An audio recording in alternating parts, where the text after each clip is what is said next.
ලෝක සිනමාව ගැන කතා කරද්දි 1999 නිකුත් වුණු ද මෙට්‍රික්ස් ෆිල්ම් එකෙන් පටන් ගන්න මෙට්‍රික්ස් ෆිල්ම්ස් ෆ්‍රැන්චයිස් එක ගැන කතා නොකරන්න බෑ. පෞද්ගලිකවම මගේ කැමතිම ෆිල්ම් එකක් ද මෙට්‍රික්ස් තමයි. චිත්‍රපටය බැලූ බැල්මට අපට සාමාන්‍ය විද්‍යා ප්‍රබන්ධමය කතාවක් ලෙස පෙනුණා. ඇත්තෙන් මෙය ගැඹුරු දාර්ශනික ආධ්‍යාත්මික ගොඩක් එකතුණු විශිෂ්ට නිමැවුම්. අපේ අද සූදානම මෙට්‍රික්ස් ෆිල්ම් වල වැඩි කවුරුත් කතා නොකරන දාර්ශනික කරුණක් ගැන කතා කරන්න.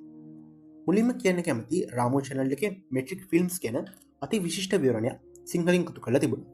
මේ වීඩියෝ එක බලලා නැති අයටත් බලන්න ආරාධනා කරනවා. හොඳයි, අපි මාතෘකාවට එමු. ද මෙට්‍රික් සහ ප්ලේටෝගේ ගුහාවේ උපමාව. අපි මුලින්ම බලමු මේ ගුහාවේ උපමාව මොකක්ද කියලා. ප්ලේටෝ කියන්නේ අතීත ග්‍රීසියේ හිටපු දාර්ශනිකයෙක්. ගුහා උපමාවේදී ප්ලේටෝ කියන්නේ ගුහාවක සිරකරුවන් වගේක් දම්වැල් වලින් බැඳලා ගැට ගහලා තියෙනවා. ඔවුන්ට පිටුපස හැරෙන්න නොහැකි. අත්පා ගැට ගහලා රඳවලා තියෙනවා. ඔවුන්ට ඉස්සරින් තියෙන්නේ ගුහාවේ බිත්තිය.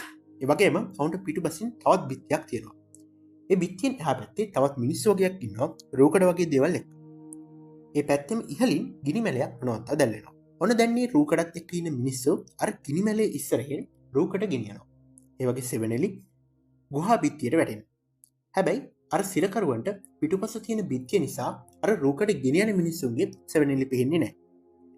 සිරකරුවන්ට හැමදාම පේන්නේ සෙවණෙලි ලෝකයක්. ඔවුන් සෙවණෙලි වලට නම් දානවා, ඒ ගැන කතා කරනවා.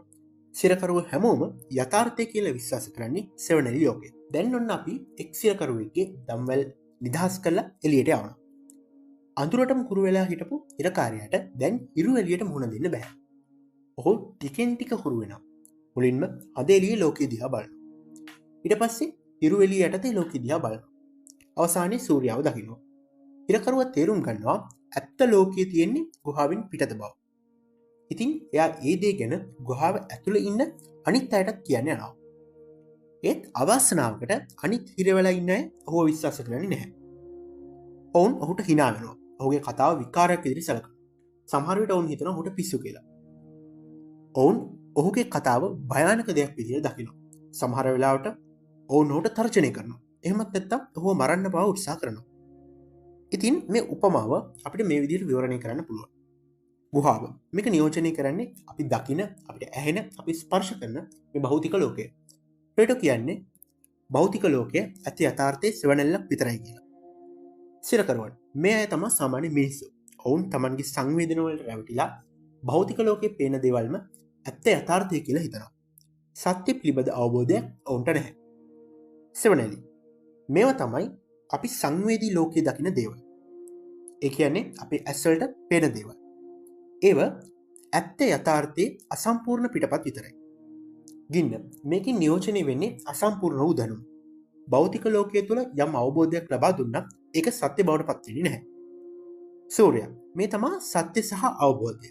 ප්ලේටෝගේ දර්ශනයේ සූර්යයා කියන්නේ යහපත්කමේ ස්වરૂපය. ඒක තමයි දැනුමේ සහ යථාර්ථයේ අවසාන මූලාශ්‍රය. සූර්යාව දැකීම කියන්නේ ඇත්ත තේරුම් ගැනීම. නිදහස් වූ සිරකරු මේ නියෝජනය කරන්නේ දාර්ශනිකයෙක්. දර්ශනිකයා කියන්නේ සංවේදී ලෝකයේ සීමාවන් ඉක්මවලා බුද්ධිය පාවිච්චි කරලා සත්‍ය තේරුම් ගන්න කෙනෙක්. හොඳයි, අපි ප්ලේටෝගේ ගුහාවේ උපමාව දැනගත්තා. දැන් අපි එමු ද මෙට්‍රික්ස් පැත්තට. ෆිල්ම් වල මෙට්‍රික්ස් එක සරලවම ගුහාවක් වගේ. ඒත් සමග සම්බන්ධ වෙලා ඉන්න මිනිස්සු සියල්ල ගුහාවේ සෙවණැලි රූප දකින සිරකරුවන්. ඔවුන් මෙට්‍රික්ස් එක තුළ විවිධ රැකියා කරනවා, ජීවත් වෙනවා. මෙට්‍රික්ස් එක යථාර්ථයක් කියලා හිතලා ජීවත් වෙන කට්ටිය. යන්ත්‍ර රෝකඩකරුවන් වගේ මෙට්‍රික්ස් එක පවත්වාගෙන යනවා. ප්‍රධාන චරිතය වෙන නියෝ නිරූපණය කරන්නේ ගුහාවෙන් නිදහස් වන සිරකරුවන්. නියෝ එළියට එනකොට දැනගන්නවා ඇත්ත ලෝකයේ නෙවෙයි ඔහු එතෙක්කල් ජීවත් වුණේ කියලා. මුලින් මේ අත්දැකීම අපහසුයි. හරියට සිරකරුට එළිය දකින්න අමාරු වුණා වගේ. හැබැයි සිරකරුවා ටිකෙන් ටික ඉරු එළියට හුරු වුණා වගේ නියොත් සත්‍ය තේරුම් ගන්නවා. ඒ වගේම ෆිල්ම් එකේ එක තැනක මෝෆිස් කියනවා මෙට්‍රික්ස් එක තුල ඉන්න මිනිස්සු බහුතරය අන්ප්ලග් වෙන්න කැමති නැහැ කියලා. හොඳම උදාහරණය තමයි සයිෆර්. අන්ප්ලග් වුණා එයාට ඇත්ත දරා ගන්න බැරි වුණා. ඉරු එළිය දරා ගන්න බැරි වුණා. අර ගුහාව ඇතුළේ ඉන්න සිරකාරයෝ යථාර්ථය පිළිගන්න අකමැති වුණා වගේ. ද මෙට්‍රික්ස් ෆිල්ම් එක අපිට විවිධ දාර්ශනික ආගමික කෝණවලින් තේරුම් ගන්න පුළුවන් විශිෂ්ට නිර්මාණයක්. අද මම මේ සම්බන්ධතාව ගැන කතා කරන්න හිතුවේ වෙනත් හේතුවක් නිසා. අද ලෝකයේ අපි දකින තවත් වෙනස්ම ගුහාවක රූකඩ සෙවණැලි බලමුණින් අපි ජීවත් වෙන්නේ. ඇල්ගොරිතම මගින් රඟ දක්වන ස්මාර්ට්ෆෝන්, ලැප්ටොප් ගුහා බිත්තියක් වුණ රූකඩ සෙවනෙන සංදර්ශනය. පෑගනම් අපි සෝෂල් මීඩිය තුළ ස්කෝල් කරන අනන්තවත් ඇඩ්වල්ට රැවටෙනවා. අනන්තවත් ෆේක් නිස් වලට රැවටෙනවා. සෝෂල් මීඩිය හරහාවන අනන්තවත් මුදල් ලංචාවලට අහුවෙනවා.